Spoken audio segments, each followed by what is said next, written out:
Abraham, huwag kang malungkot. Bibigyan kita ng anak kahit matanda ka pa. Amen? O matanda ka na.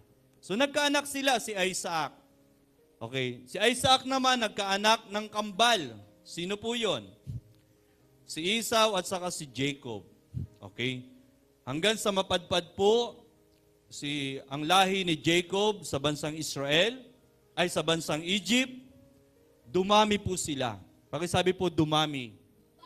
Yon. Umabot sila ng 2 milyon. Okay? Galing lang sa iisang tao na nag-asawa, naging 2 milyon. Amen? So, nang marami na sila, at nasanay na sila sa buhay sa Ehipto na napakayaman, parang bansang mayaman. Isipin nyo kung anong bansa po ang mayaman na gustong-gustong puntahan ng mga Pilipino. Right? Ganun kayaman. Kaya lang, habang sila yung mayaman, nakalimutan nila ang Diyos. Amen? Nakalimutan nila ang Diyos ng kanilang ninuno na si Abraham, si Isaac, at saka si Jacob o si Israel. Amen? Kaya sabi ni Yahweh kay Moses, Moses, halika. Marami na nga kayo. Mayaman na kayo dito sa Egypt. Kaya lang hindi nyo na ako kilala. Amen? Hindi nyo na ako kilala. Kaya sabihin mo sa mga kababayan mo na Israelita, ilalabas ko kayo dito sa bansang Ehipto. Amen. Mayaman na mayaman kayo dito. Kaya lang wala na kayong kinikilalang Diyos. Amen. So nalungkot si Yahweh kaya tinawag niya si Moises.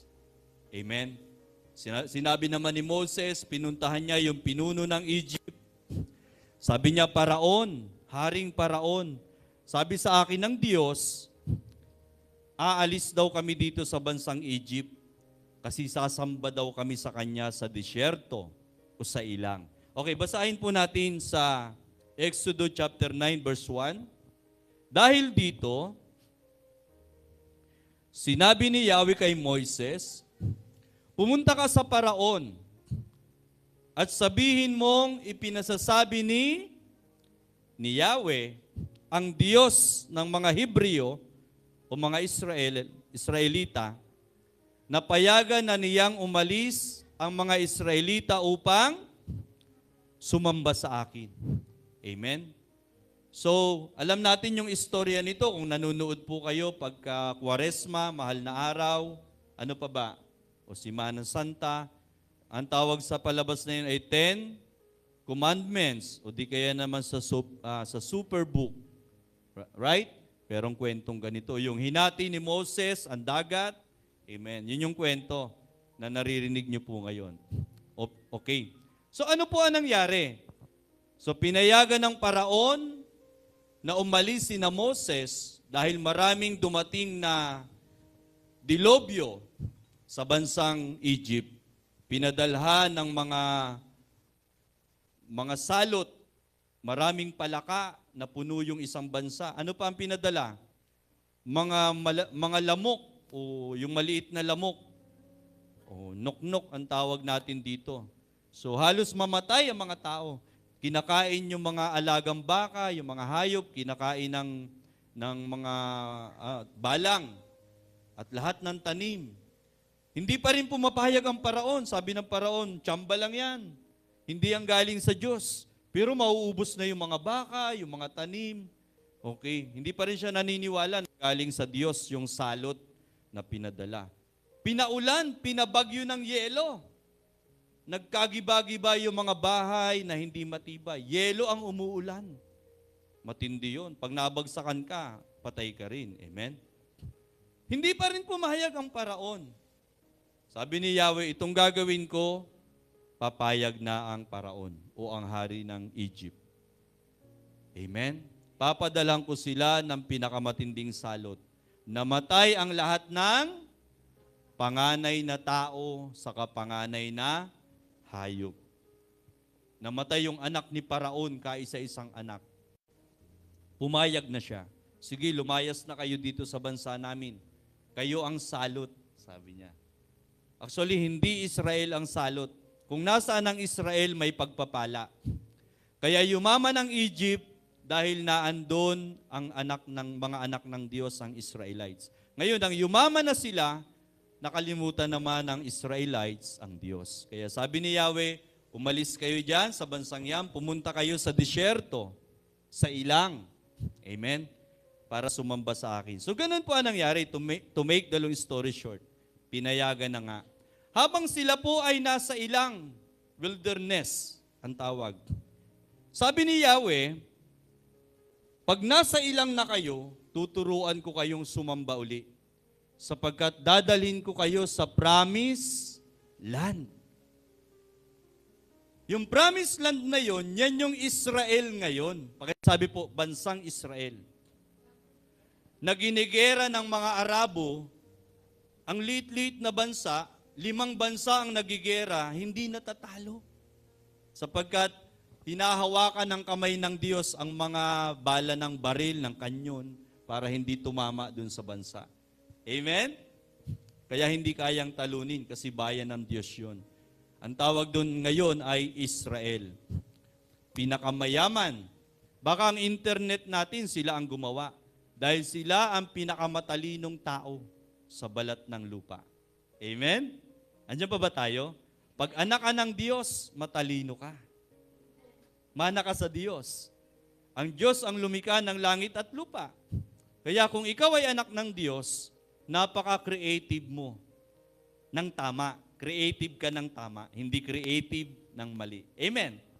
Andiyan pa ba tayo? So habang sila ay nasa ilang, Jurin, ilang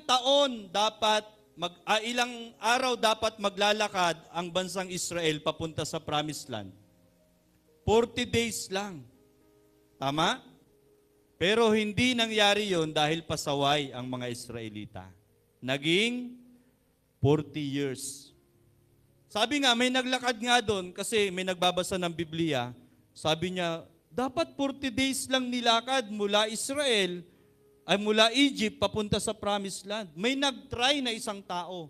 Nang nilakad niya ang Egypt papunta sa Israel, sa Promised Land, 15 days lang.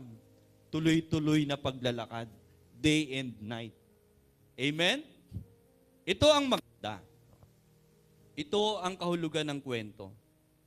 Dapat 40 days lang nalalakarin ng Israel ang Promised Land. Naging 40 years kasi matigas ang ulo ng Israel. Nagang pasaway. Sabi ni Yahweh, sabi ng Diyos, dapat paglinggo magsisimba. Amen? Ay day nagsisimba, naglalaba. Amen. Kaya nadidelay. Sabi ni Lord, sa halip na 40 days, gawin nating 20 years. Amen. Sabi ni Lord, may evening prayer tayo. Mula Monday hanggang Thursday, mag-evening prayer kayo. Ang ginagawa, nag-iidlip. Natutulog. Okay. Sabi ni Lord, sige, dadagdagan taulining 20 years. O ilang years na? 40 years na. Pero ang pangako ng Diyos, pag sinunod nyo ako, pag umalis kayo dyan sa Egypt, ngayon na ngayon din, maglalakad kayo ng 40 days na hindi masisira ang inyong sapatos o sandalyas. 40 days, hindi masisira. Para sabi po, 40 days.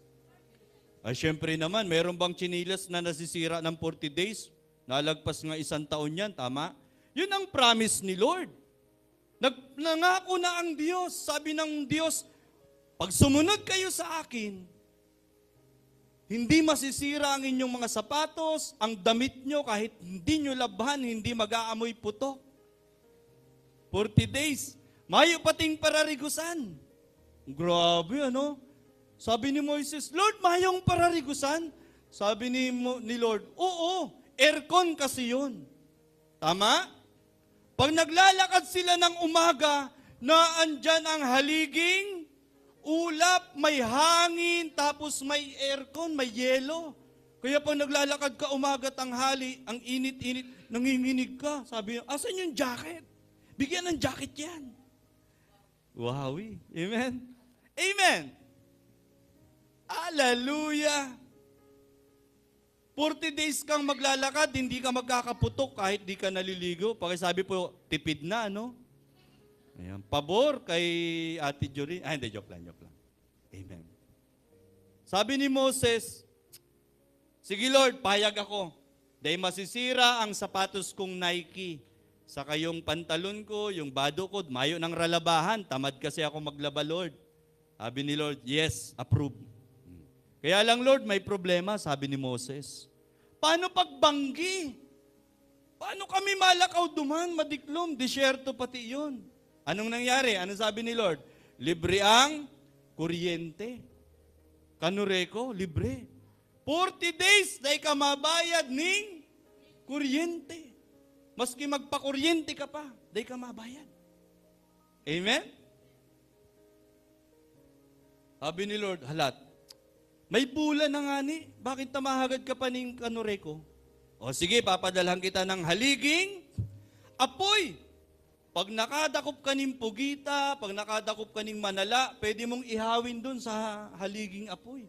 Makuha ka lang wapol, makuha ka lang ning kawayan, tutusukon mo si manok ni Lula. Tapos iihaw mo na duman, magang arug-arug ka kayo niyo. Ay, kaya ba maghanap ng haliging apoy? Oh, para lang makita ni Wapol. Okay. Paggabi, hindi na nila kailangan ng ilaw kasi merong haliging apoy. Sobrang laki nun. Pag lumabas yung haliging apoy, nagmumukhang araw paggabi.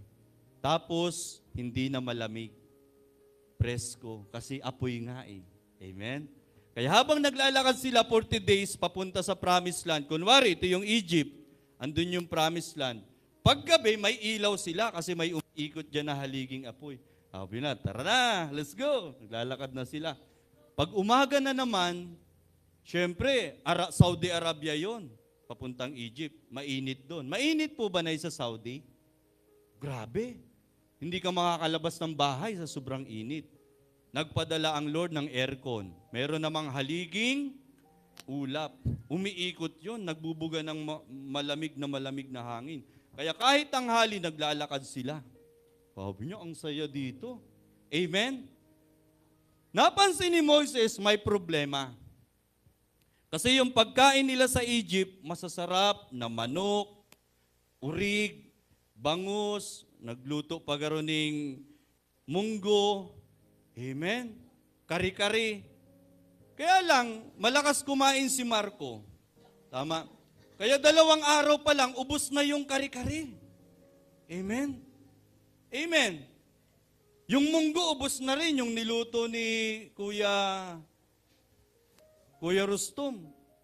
Inubos ni Wapol. 2 araw pa lang, wala nang pagkain. Check nyo nga, baka mainit dito, baka lagyan ni Lord ng haliging ulap. Mainit ba dyan? Di naman. Okay lang?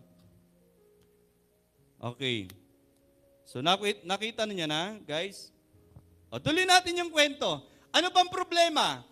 May ilaw na, may kanureko, may aircon, di ka na malaba, mahamot, di ka amoy putok, maski 40 days. Ang ganda, no? Ano pang kulang? Tubig at saka pagkain. Binigay din ba ni Lord John Jorin? Nagpadala ang Panginoon ng karne. Araw-araw may karne. Saka wapol na pagkain, yung skyflakes, nahuhulog mula sa langit. Pero matamis kaya wapol. Wapol flakes. Amen? Ay, Diyos ko. Okay, amen. Andiyan pa ba tayo? Anong tawag dun sa umuulan na tinapay galing sa langit, Jorin? Mana. Pakisabi mga bata, mana. Yan, yun yung pagkain na galing sa langit. Anong tawag dun sa pag niluto o pag kinatay mo na yung manok na anong tawag sa laman ng manok? Meat. Pakisabi, meat. O paghaluin mo ang mana sa kamit. Mana, meat. O. Kaya araw-araw manamit ang buhay nila. May aircon, libre ang kanureko, maski day magparigos, day naamoy putok. Amen? Tapos ang sapatos, day nasisida. Pakisabi, 40 days. Isa pa, 40 days. Kaya lang, ang plano ni Lord, 40 days lang. Kaya hindi masisira yung sapatos. Amen. Tama. Kaya lang, naging pasaway si Aljan. Kaya inabot ng 40 years. Ang tanong, binago ba ni Lord yung pangako niya, Jorin? Hindi niya na binago. Kahit nagkakasala ang mga Israelita, matigas ang ulo, sabi ni Lord, ako lang ang sasambahin nyo, gumagawa ng mga ibang Diyos. Amen? Amen. Sabi ni Lord, dapat masimba paglinggo, dahil nasirimba, nagampararigo sa dagat. Amen. Ay, banggi pala yung, kahapon pala yun, ano? Sorry. Sabi ni Wapol, garo Sabado ngaya ito. Yan, okay. Nandito sila ngayon. Amen. O ayan yung haliging apoy. Paggabi. At pag umaga naman, haliging ulap, malamig. Ganyang karami ang Israel, 2 million. Yung mga bahay, ito mga bahay yan, maliliit na yan. Mga tolda, parang yung gamit natin dyan. Amen? Ito ang tanong. Sabi ni Lord, hindi masisira ang iyong sandalyas sa loob ng 40 days. Hindi kita gugutumin sa loob ng 40 days. Kahit di ka maligo, hindi babaho ang damit mo sa loob ng 40 days. Papadalang kita ng pagkain. Hindi ka magugutom hanggang makarating ka sa lupang pangako sa loob ng 40 days. Ito problema. Matigas ang ulo ni Jorin, kaya inabot ng 40 years. Pero hindi pa rin binago ng Panginoon ang kanyang pangako. 40 years na hindi nagutom ang Israel, 40 years na hindi bumaho, 40 years na hindi nasira ang sapatos, 40 years na naka-aircon, libre Meralco o Canorico. Palapakan natin ang Panginoon.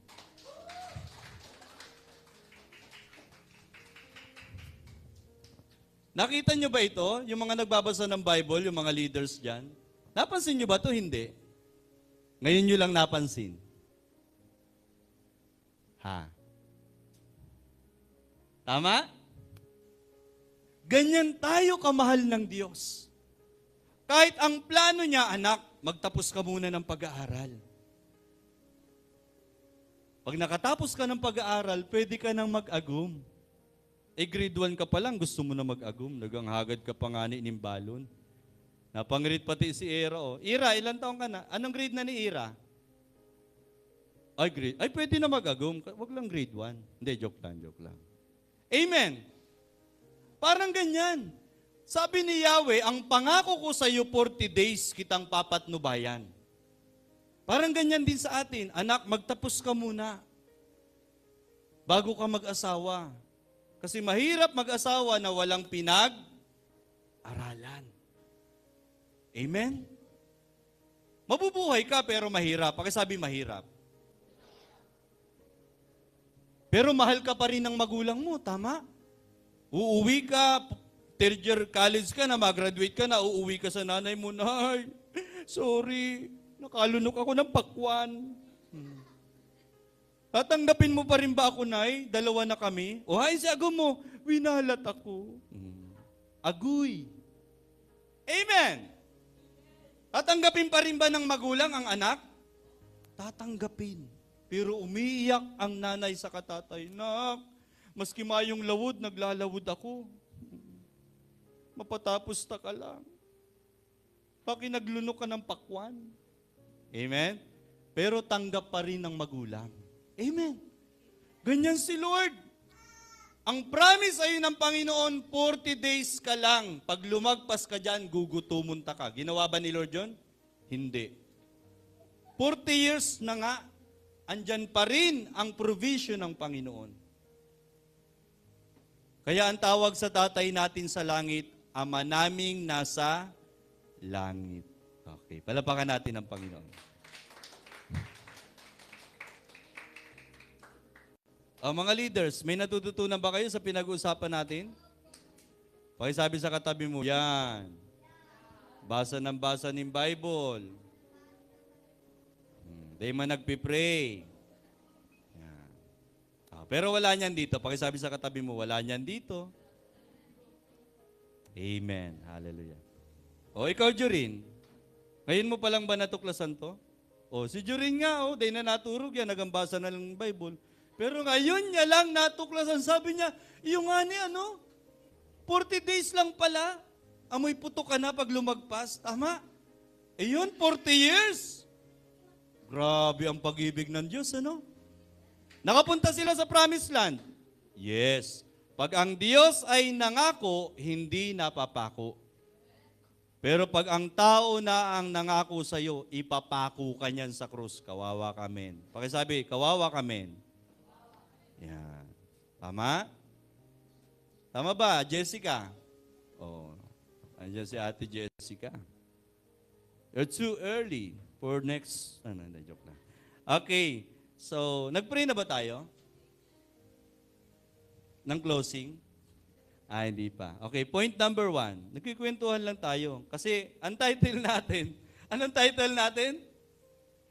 Simplify your life with Jesus. Ang buhay ay simple lang. Hindi ka dapat malungkot kung kasama mo si Jesus. Why? Si Jesus ang anak ng Diyos. Kung nasaan ang anak, andun ang pagpapala ng Ama. Kaya sabi ng Bible, tanggapin mo si Jesus sa puso mo. Galatia chapter 4 verse 6. Ang pinananahanan ng anak ng Diyos, okay, isinugo ng Diyos Ama ang Espiritu ng kanyang anak sa ating mga, sabi, Pucho, yan. Para sa tuwing nagigipit ka, tatawag ka, Palod, may choppy. Amen? O, ikaw, Jory, nakakatawag ka ba ng ganun sa papa mo? Ano sabi ng papa mo? Bugti. Gusto mo? Di pangani nalabot hanggang, di ba? Amen. O, si Camille, nakakatawag ka ba ng sa papa mo pag nangangailangan ka? Anong sabi ng papa mo? Sumunod ka dito sa langit. Nasa langit na papa niya eh. Amen. Amen. Woo! Ang sarap ng kwentuhan natin. Pakisabi sa katabi mo, kwentuhan lang kaya to? Baka sabihin nyo, nagagawa ko ng content Hindi Okay. Number 1 point. How to simplify life with Jesus. Papaano mo raw sisimplihan ang buhay mo? Pakisabi sa katabi mo, simplihan mo naman. Amen. Number 1, ba't nawala na yung mga kaibigan ko dyan? Okay. How to simplify your life. Okay. Number 1, build your trust in Jesus. Ulitin po natin. Build your trust in Jesus. Huwag sa tao. Sabi ng Bible, sumpain ang tao. Anong version? Mamimigay ako. Birthday ko ngayon eh. Walang tayuan. Jurin, tayo. Raise your hand. Sige nga kung tama. Hala.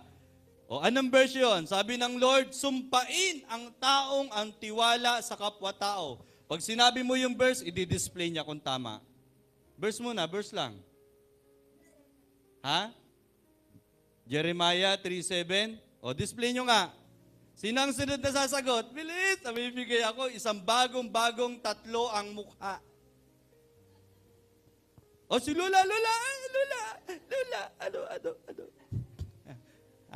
Jeremiah.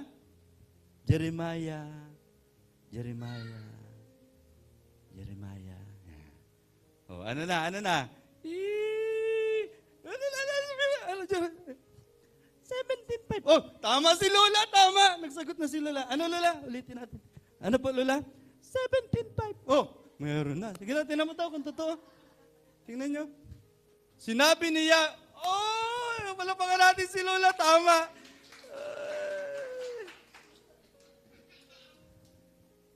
Yan. May 3 bagong ulo si Lola mamaya. Amen. Ulo ng manok. Yan. Okay? Sinabi ni Yahweh, parurusahan ko ang sino mang tumalikod sa akin, magtiwala sa kanyang kapwa. Amen? Kaya build your trust in Jesus. Huwag sa tao. Why? Paano natin mabibuild yung ating paano natin mabibuild yung ating tiwala sa Diyos, kay Jesus? Read your Bible. Amen. Sapagkat hindi ka magtitiwala sa hindi mo namang kilala. Kaya maraming tao ang hindi nagtitiwala kay Jesus kasi nga hindi naman nagbabasa ng salita ng Diyos. Ganyan ako noon. Kaya wala akong tiwala sa Diyos kasi hindi naman ako nagbabasa ng kanyang salita. Pag nagbabasa ka, nalalaman mo na biniyak ng Diyos ang dagat ng manggisok. Nilagyan ng tulay. Amen. Yan. Okay, may tropa ba dyan? Kuya Rostom? Yan. Okay, read your Bible. Sapagkat hindi ka magtitiwala kay Jesus kung hindi mo naman siya nababasa. Amen? Hindi mo alam ang tungkol sa Kanya. Another, paano mabibuild ang trust mo kay Lord? Choose your company. Piliin mo kung sino ang mga kasama mo. Amen? Pag ang lagi mong kasama, dinadala ka palayo sa Diyos, mapapalayo ka rin. Sabi sa 1 Corinthians chapter 15, verse 35, bad company, corrupt, good character. O sabi yan ng Bible. Pakilagay nga sa Bibliang Katoliko after nating ma-flash sa English. English muna. But some, okay. 33. Don't let anyone fool you. Amen? Bad company, bad companions make a good person bad. Amen? O di kaya ito, do not be misled. Bad company, corrupt, good character. Sabi yan sa Bible. Pakilagay nga sa Bibliang Katoliko, anong nakalagay? Huwag sana kayong padaya. Bibliang Katoliko. Huwag sana kayong padaya. Ang masamang kasamahan ay sumisira ng magandang kaugalian. Kaya piliin mo ang kaibigan mo. Dinadala ka ba nito papalapit kay Jesus? Kasi hindi ka matututong magtiwala kay Jesus kung wala ka namang napapakinggan tungkol kay Jesus. Di ba nasisira ang tiwala mo sa isang tao pag negative ang naririnig mo about sa kanya? Tama? O piliin mo ang barkada mo. Baka ang barkada mo hindi maganda ang sinasabi tungkol sa Diyos, tungkol sa church, tungkol sa mga leader. Amen? Ang pipiliin mo, yung maganda yung sinasabi na tungkol sa Diyos. Palapakan natin ang Panginoon. Amen?